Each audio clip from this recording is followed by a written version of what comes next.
Bonjour à tous, bienvenue dans l'Héros du Web, votre émission consacrée à l'innovation digitale. Pour ce nouvel épisode, je vous propose de partir à la découverte de l'impression 3D. Objet de science-fiction jusqu'au XXe siècle, c'est devenu un véritable outil de travail pour de nombreux industriels il y a à peu près 30 ans.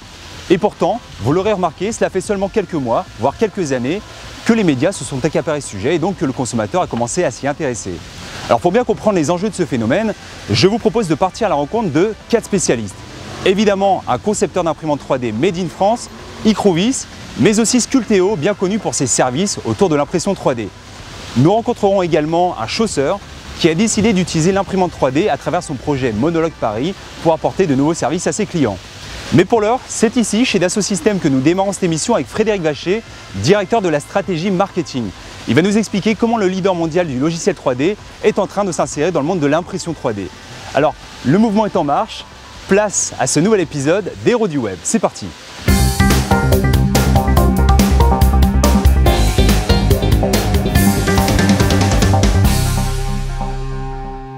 Le rendez-vous est donc donné au Fab Lab de Dassault Systèmes.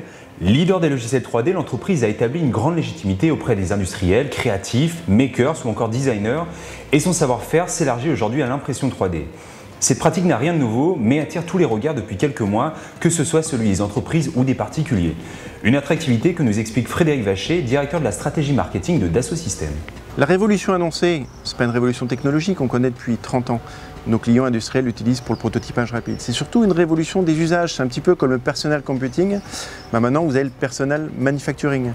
Et donc, un public beaucoup plus large va pouvoir accéder à ces technologies. Ça va des makers, l'artisan, les marques, le packaging, qui vont pouvoir aller vers l'ultra-personnalisation. Le positionnement et la légitimité acquise par la filiale du groupe Dassault, dont le chiffre d'affaires dépasse les 2 milliards d'euros, en font un des acteurs privilégiés dans de nombreux secteurs d'activité qui requièrent un partenaire solide pour entrer dans une phase industrielle. Une imprimante 3D, ça reste une machine-outil, même si elle est accessible à tous. Et donc, il faut penser design pour la fabrication. C'est le métier de Dassault Systèmes. On offre à nos clients les outils pour pouvoir faire du design et exploiter ces technologies. Ça peut être par exemple du design par la contrainte. On va mettre des contraintes et on va du coup générer la forme automatiquement. On l'observe dans l'industrie aéronautique, dans les satellites par exemple. On l'observe dans la Formule 1, pour faire des pièces très rapidement. On l'observe par exemple avec un client comme Arup, très récemment dans le BTP. On fait des formes à partir de la nature. Et donc on arrive à des formes à laquelle on n'aurait jamais pensé initialement. Preuve de la démocratisation de l'outil, l'industrie lourde n'est plus la seule à s'intéresser et à expérimenter l'impression 3D. De la grande consommation avec Coca-Cola et Kraft Food, en passant par le divertissement avec Lego, nos marques sont de plus en plus nombreuses à se laisser tenter. C'est également le cas du secteur de la bijouterie. Il faut penser le design différemment. Pour ça, on a mis en place un réseau social qui va permettre de connecter les designers, les professionnels, les amateurs, les makers. Ce qui nous fait apparaître tout un tas de nouveaux concepts. La révolution, elle est dans le design. Vous devez penser votre produit différemment. Pourquoi? Parce que maintenant, vous pouvez, par exemple, pour l'industrie du bijou, dans le luxe, mettre en place des systèmes qui, en 3D et en ligne, vous permettront de créer un bijou à partir de contraintes laissées libres au consommateur. Le consommateur devient acteur dans la forme du produit et en final, il va associer au produit virtuel numérique le matériau et avoir son propre objet à lui, de la personnalisation. C'est un exemple. On a travaillé aussi avec un chausseur pour l'aider dans sa démarche de conception produit, du scan du pied de la femme vers la chaussure sur mesure, avec un configurateur en ligne au milieu.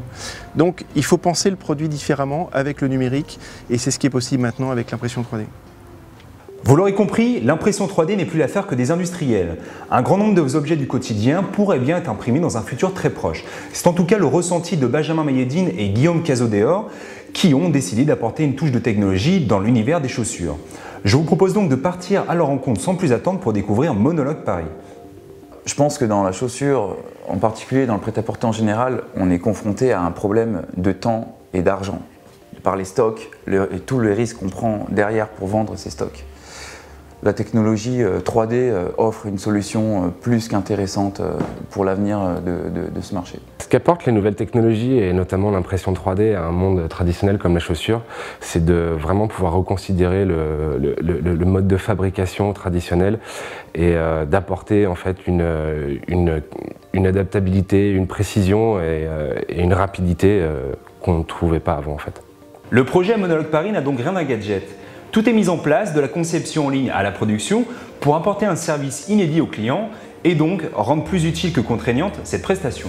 Monologue essaye de proposer de la manière la plus ludique et pratique possible une manière virtuelle de créer sa propre chaussure pour ensuite venir en boutique ou plutôt en salon scanner ses pieds et adapter ce scan avec des logiciels qu'on développe avec Dassault Systèmes au volume scanné, d'adapter la structure et proposer au client et à la cliente un choix d'artisans et de savoir-faire qui vont apporter la touche finale au produit, pour le livrer ensuite 2 ou 3 semaines plus tard à domicile. Au-delà de l'expérience conférée, l'impression 3D permet aujourd'hui de concevoir des produits ultra personnalisés avec une finition parfaite. De quoi répondre à la défiance face à l'hyperconsommation et la recherche de réponses simples à des besoins exprimés. Pour ce projet Monologue, on utilise l'impression 3D pour imprimer une structure et non pas la chaussure entière. C'est-à-dire qu'en fait, on utilise l'impression 3D comme un moyen et pas comme une fin en soi. L'idée, c'est que ça nous permet effectivement d'intégrer les morphologies des pieds, les podologies, mais aussi effectivement de customiser à volonté chaque modèle pour chaque cliente précisément et de pouvoir ainsi limiter les temps d'attente et de fabrication finalement. L'intérêt porté par le grand public sur ces nouvelles techniques d'impression 3D va permettre de démocratiser l'usage de logiciels. Sculpteo, créé en 2009 et qui a réussi à lever 2 millions d'euros fin 2012, est l'un des pionniers dans cette industrie. Rencontre avec sa directrice marketing, Marine Corré-Bayet. Alors Sculpteo, c'est un service d'impression 3D en ligne qui permet à tout à chacun d'imprimer sur des imprimantes professionnelles sans devoir investir dans ces mastodontes qui valent grosso modo 250 000 euros, 500 000 euros. Donc ces machines-là, elles ont besoin de recevoir des fichiers d'un certain type, vraiment très nettoyés, des solides fermés, éliminer un certain nombre de problèmes topologiques qu'on peut rencontrer. Et nous, en fait, on a développé des algorithmes d'analyse et de réparation des modèles pour pouvoir traiter automatiquement en ligne et donner en fait l'information au client de quel fichier et quelle impression il va recevoir. Certains logiciels permettent désormais le traitement par l'eau afin de fabriquer de plus grandes quantités d'objets et d'optimiser les coûts de fabrication. Nous sommes bel et bien, en quelque sorte, face à une néo-industrialisation. Alors Sculpteo, initialement, était un service vraiment pour tous, le grand public, mais aujourd'hui, on a une section professionnelle qui se développe de plus en plus. Parce qu'on a beaucoup d'industriels ou de startups qui font le choix d'utiliser l'impression 3D comme moyen de production alternatif par rapport à de l'usinage ou de l'injection plastique. Aujourd'hui, 45% des volumes qu'on produit sont des pièces qui sont ensuite assemblées dans des produits finaux.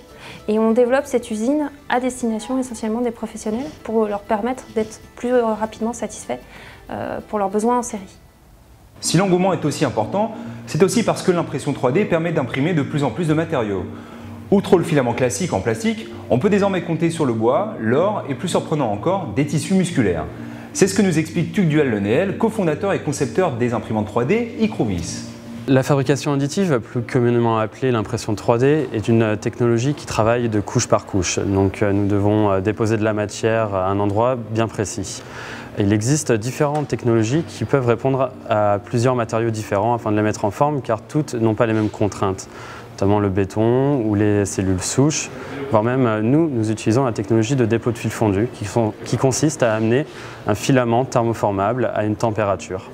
Reste à savoir si cet usage se démocratisera, car il ne s'agit pas d'un jouet, mais bel et bien d'un outil. Si cela devait advenir, les possibilités offertes aux marques seraient alors quasi infinies, que ce soit dans les modes de commercialisation, la gestion du CAV ou encore la communication. Le développement des machines d'Icruvis sont bel et bien des machines-outils et non des jouets pour les professionnels. Notre axe de développement ces prochaines années va être sur la sensibilisation des professionnels à ces technologies-là, afin de développer des nouveaux modèles économiques pour que le particulier puisse en bénéficier. Pour conclure, retenons que l'impression 3D n'est plus seulement l'affaire d'industriels aujourd'hui, puisque de nombreuses entreprises expérimentent à leur façon de nouveaux services et de nouveaux produits grâce à ce procédé.